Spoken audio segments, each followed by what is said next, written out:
Hi, I'm Tim, and welcome to Watch You Want. Thanks for logging on. I'm about to show you something shocking. Are you ready? Bum bum bum! Okay, maybe that's a little bit melodramatic, but you're looking at the Zenith El Primero hand wind. That's right, hand wind. 40 millimeters in stainless steel. This is the reference 01500-420.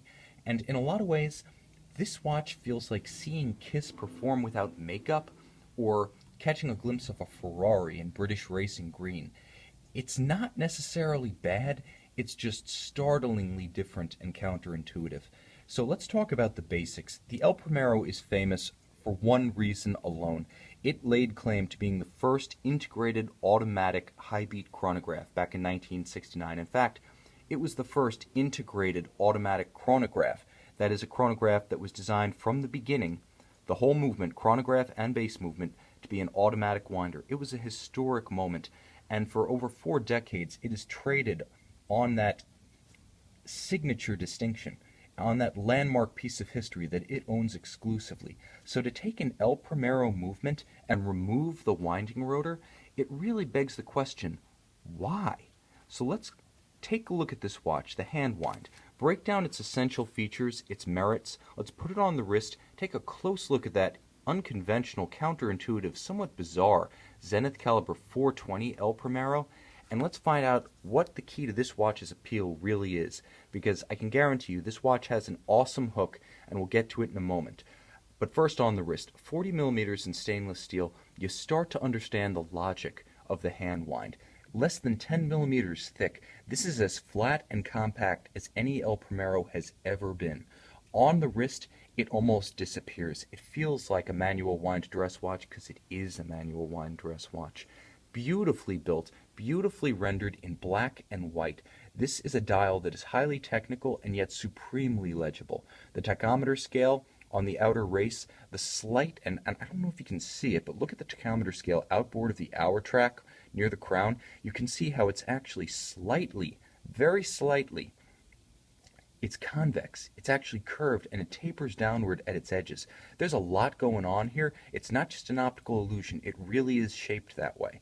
There's a lot going on this dial that's subtle, and I love everything about it. I love the standout Arabic numerals. I love that convex outer tachometer scale. I love the little shocks of red on the seconds hand, and at about 1 o'clock where tachometer is written, you can't see it too well to advantage on the iPhone photos. You can see it in the photography on our website. I love that subtle HW underneath the El Primero script, and I love the big, fully loomed hands and numerals. This is a watch that is easy to read despite the massive calibrations and presents like a classical early to mid-60s traditional sports chronograph. It's right on that borderline between a dress watch and a sports watch, but I feel that the fact that it is so thin, it wears so light on the wrist, really puts it in the dress watch category with the ability to pull off short sleeves and short pants when you want to. Now, on the wrist, again, 6 1/3 inches, 16 centimeters, that's my wrist size. Fairly conventional wrist shape. This one just wears a treat. You could put it on and forget it's there, but you wouldn't want to. Even though it packs a robust 52-hour power reserve, you will need to wind this one on occasion, but trust me, it's worth the effort, and let me show you why. Herein lies the logic of this watch. You get to see the El Primero for the first time in all of its glory, and Zenith has gone to lengths to show you everything. The chronograph drivetrain, all of the levers, the column wheel, all of the screws, both blued and polished. The blue screws are the ones that relate directly to the actuation of the movement, and the polished screws are the ones that relate to assembly and fixing of the plates and the bridges and the levers. So there's even a little code in the color. It's a beautiful 4-tone movement. You have the gold of the brass wheels. You have the silver of the bridges and the plates and the levers. You have the blues of the blued screws, and you have that gorgeous violet of the jewels. This is a feast for the senses, and by the senses, I mean both eyes. 1, 2. This is the best looking El Primero in the sub-high horology price range. Unless you want to go all the way up to the top of the line, the Academies, the Christophe Coulombs of the world, the watches that cost high 5 to low 6 figures in the Zenith range. This is the best view you're ever going to get of the El Primero and the highest level of finish you'll ever see.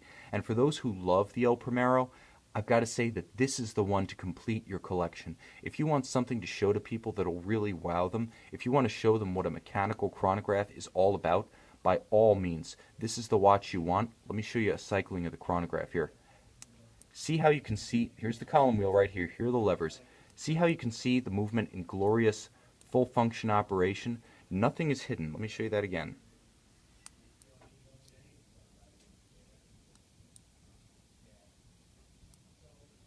The bottom line is that nothing is hidden here. You can see the wheels moving very slowly when the chronograph is engaged. You can see the column wheel rotating. You can see the levers and the hammers moving in and out.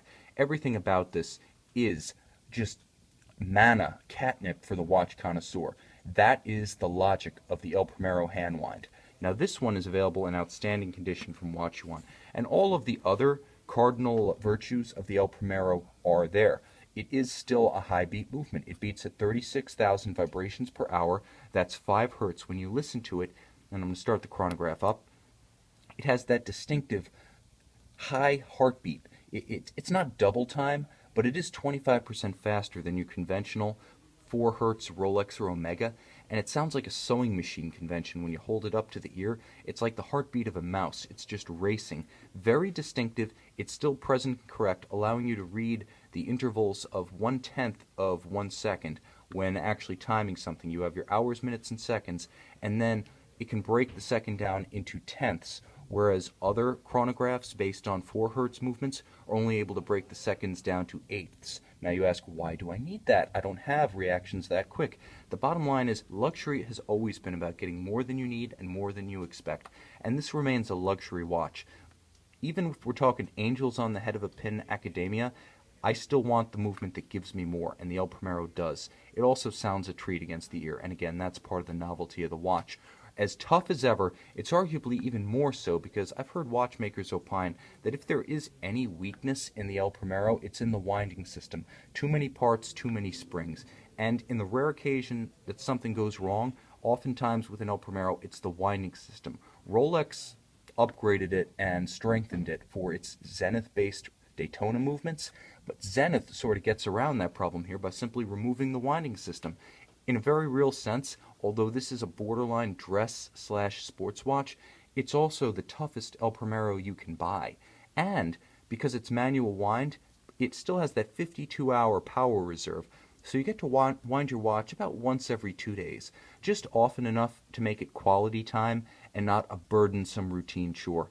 Enough interaction with your watch that you feel like you're part of the process, not so much that you feel like you're a slave to the watch. And it is a gorgeous classical aesthetic. 40 millimeters, tapered lugs, rectangular ovoid inside profile, chronograph pushers, beautiful black dial, black strap, white metal combination with a classical pin buckle. This may not be the essential Zenith El Primero, but it is an outstanding one. If you want something that is just redolent of traditional mechanical watchmaking, that has all of the goods and loves to show them off, front and rear, this is a very complete watch. This is an outstanding first Zenith. This is an outstanding watch to complete a collection of high-end watches. Again, I think there's something here for everyone, from the luxury watch newcomer to the seasoned veteran. So check out this Zenith El Primero hand wind, 40 millimeters in stainless steel, on our website, Watch You Want, and decide for yourself.